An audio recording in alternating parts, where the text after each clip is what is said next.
We are officially 3/4 of the way through this NFL season heading into week 12, which makes it the perfect time to take a little checkup with each division and see how they're doing. I'm Spencer, thank you so much for clicking on this video, and today we're going to do a divisional checkup for the AFC North. Before we start talking about these teams individually and their schedules, let's just take a look at the divisional standings. In first place, we have the Baltimore Ravens at 8-3. They're coming off a win against the Cincinnati Bengals 34-20, and next week they're playing the Los Angeles Chargers. That could be a tough game, but it really is one they should win. Next up, we have the Cleveland Browns at 7-3. They're hot winners of 3 straight, but they do have that backup quarterback, Dorian Thompson-Robinson, because of Deshaun Watson's season-ending injury in Baltimore. They also have a tough matchup next week with a very hot Denver Broncos team. They're hot as well. Don't forget that. That could be a trap game for Cleveland or for Denver, really. Next up, we have Steelers in third place at 6-4. They're coming off a tough loss against the Browns to that backup quarterback.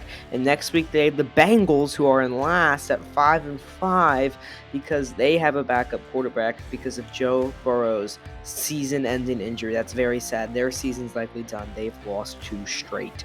With that being said, let's go ahead and dive into these teams themselves. And first, I want to start with the Baltimore Ravens. Okay, so for me, taking a look at this Ravens schedule here, I think it's looking really good for them. Their current record is 8-3, and I think they're going to be playing the Chargers next week. That is going to be a win. It's a very crucial game for the Chargers. They're leaving it all on the field. But if the Chargers can lose to my Packers, they can lose to the Baltimore Ravens. The Chargers are a poorly coached team. If you watched Brandon Staley's press conference, it is an absolute disaster of a press conference. Really shows that the Chargers' leadership as far as the head coach goes is questionable at best.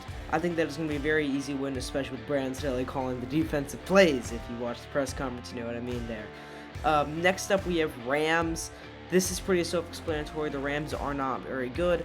This is going to be a third straight win for Baltimore, and they're going to be 11-3 heading into a tough stretch. Back-to-back back-to-back away games against the Jaguars and the 49ers. I don't think they'll lose both of these games. They could lose both of these games. I think they're going to win one and lose the other. Which one is that going to be? I don't know. But I don't think they're going to go perfect in this stretch here. And they're going to end up coming out with one loss. So I think they go 1-1 in those 2 games. And then the Dolphins, very tough game. But I think the Dolphins aren't as tough as you think they are. They've played some good teams, but the 2 really good teams they played, the Eagles and Chiefs, have shut down that Dolphins offense, which has seemed so prolific. And I think the Ravens are going to do the exact same, because I think the Ravens have a good defense. So they're going to be going into the Steelers game at 12-4. This is going to be a must-win game for Pittsburgh, but at this point, I think that the Ravens will already have the division. Maybe they will, maybe they won't, but I don't know how much of a must-win this will be for the Ravens. But I think they're going to be playing hard because it still could be a must-win depending on how the Browns do. This game is going to be very close, but it's in Baltimore. The Steelers got them last time. The Steelers are not going to sweep them again. I'm taking Baltimore to win Week 18 against Pittsburgh. Very good game, very close game. But ultimately, I think that is going to end in a win for Baltimore, and their final record is going to be 13-4. And I think that could very well get them the 1 seed. That could very well get them the 1 seed. Hey, maybe it won't. I'm not too sure, but I do think they're going to go 13-4, and that's at least going to get them the 2 seed, especially if they beat Jacksonville. If they beat Jacksonville, lock for the 2 seed. I'm calling it right now. So next we have the Browns, and this is tough because they have a backup quarterback. Now, Week 12 matchup, Thanksgiving week matchup, is against the Broncos. You know, the Browns are hot. How many games have they won straight? They're on a 3-game winning streak. But the Broncos are hotter. I think the Broncos are for real. They could make the playoffs. They could run the table. And getting this win against Cleveland would be huge for them. So I'm going to take the Broncos here. The Browns are currently 7-3. That would put them at 7-4. Not in panic mode going into a Rams game. Very winnable game. Very easy game for them. I think the Browns are going to win that game. That's going to put them at 8-4 heading into a very tough home game against Jacksonville. And folks, I think this is where it gets tough, as the Browns are going to drop one to Jacksonville, they're going to beat Chicago, they're going to drop one to Houston. That Houston's game is going to be very close. They have a backup quarterback, and he's not bad. DTR is not bad at all, but he's a backup, and he's going up against playoff caliber teams. Now, Jets, Week 17. Going into this game, the Browns are going to be, 9-5. Very crucial game. If Aaron Rodgers is there and he's playing at a full level, this could very well be Aaron Rodgers' first game back. If it is his first game back, I don't think the Jets win. If that's Aaron Rodgers' second game, I think the Jets win. But for me personally, I think Aaron Rodgers' comeback would be a miracle. And if he does come back, I do think that this would be his first game. He wants to make the December 24th game. I don't think that's going to happen. I think that this would be his first game if he does come back. But maybe I'm wrong. Maybe Aaron Rodgers is right. And if he is, then the Browns will be leaving that 9-6. But I'm going to give them the benefit of the doubt. Now that I think about it, I'm a Packers fan. I had Aaron Rodgers for like 18 years or however long it was. I think I'll trust him. I'll trust him that he's going to come back on the 24th. He also said we were going to run the table last year, but that didn't happen. But hey, it's fine. I'll trust him on this one.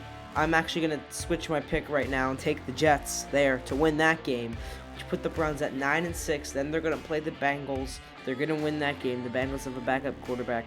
That's going to make the Browns finish off this year. I did my math wrong somewhere. Final record, 10-7.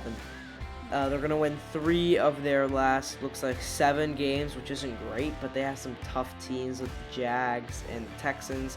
And then they also have the Broncos, who are hot, and the Jets, who could have Aaron Rodgers back. So, ultimately, I see a nice 10-7 finish for the Browns. Will that get them in the playoffs? I honestly don't know. There's a lot of really good teams. So actually, speaking of the Steelers, let's check in on their schedule. How do they finish the year? They start off with the Bengals. That's going to be a win. They're at 6-4 right now, so that puts them at 7-4. Then they face the Cardinals. That's a trap game, and I'm actually going to take Arizona. They're not great, but Kyler Murray is playing kind of well. And I think the Steelers are a team that they get a lot of lucky wins, I think. That's not to say the Steelers are bad, but they're not the best. And they get a lot of lucky wins where teams just do everything wrong. They make stupid mistakes against them. And that's to their credit. The Steelers are a well-coached team. But I think the Cardinals, they're going to get upset at some point within this 5-game really easy stretch between the Bengals, Cardinals, Pats, Colts, and then Bengals again. So I'm going to take them to drop that game.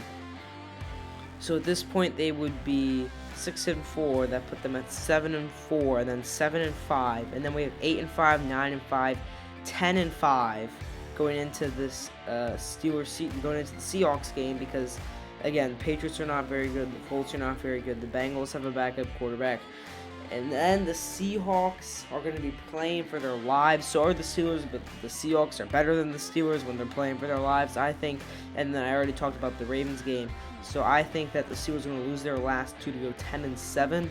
Who gets in, Steelers or Browns? I don't know. It very well could be just one or the other. But as far as I'm concerned, 10-7 I think is going to be the finish of the Pittsburgh Steelers. If that gives them in the playoffs, I think they're going to lose first round. But hey, who knows? I'm not too high on the Steelers. I think a lot of teams have been making mistakes against them. Let's check out the Bengals here. I'm going to say divisional game, trap game. Bengals have a good defense. They're actually going to take one of those Steelers games, which leaves the Steelers record actually at 9-8. The Browns had a backup quarterback, and they beat the Steelers with a really good defense, so I think the Bengals can do that at least once. We'll start off with the loss, Week 12 here. That puts them at 5-6. Another loss to Jacksonville puts them at 5-7. And then we have the Colts. That's going to be a win. That puts them at 6-7. The Vikings, tough game. That's going to be a loss. That's going to put them at 6-8. They beat the Steelers 7-8 and then lose their last 2, 7-10. In the final stretch of the year with a backup quarterback to get 2 wins, I mean, I guess that's not bad, but still disappointing finish of the year for the Cincinnati Bengals. One more thing I want to do here, and that's see how each of these teams stack up in the playoff picture. So the Ravens are the 2 seed right now, but the Chiefs Eagles game isn't over yet. If the Chiefs win that game, they're going to retain the 1 seed at 8-2. If the Eagles win that game, the Ravens will actually slide into that number 1 spot at 8-3. But who knows, really? That doesn't really matter because the rest of this won't change. So the Browns are at 7-3 right now. I have them finishing 10-7. I think that gets them in. The Bills still have the Dolphins, Eagles, and Chiefs left to play. I don't think they can get to 10-7. Maybe they can, and maybe they will be at 10-7. But I still think the Browns getting at 10-7. The Texans, I think, are going to have a better record than 10-7. At least I think, probably. Hopefully, because I like the Texans. I think that's cool that CJ Stroud's doing really good. The Steelers at 9-8, I think will miss. The wild card teams to me right now are looking like Browns, Bills, Broncos, the 3 Bs there. But 10-7 could get them in. The Broncos and Bills will definitely have something to say about that. And who knows, maybe we get a late push from a team like the Raiders, or maybe the Jets with Aaron Rodgers can make a super late push. But I don't think the Jets can get to 10-7. It's going to be a very interesting end of the season. I do think we're going to see at least 2 AFC North teams, but we could very well only see one, and that being the Baltimore Ravens. I'm not too sure, though. This season is going to be very interesting to see how it plays out. Remember this picture. Come back to the end of the year and see how it stacks up, how similar they are, what changes, what doesn't. But yeah, I'm really excited to see how this plays out, and hopefully you enjoyed this video, because I spent a lot of time put into this and effort. And if you liked it, maybe you should leave a like, comment what you think if you agree with my predictions, and I'd really appreciate a subscription. It's completely free, and I hope again that you enjoyed the video. And if you don't like it or anything else, maybe at least you enjoyed it and want to come back at some point. Thanks for watching, and have a great rest of your day.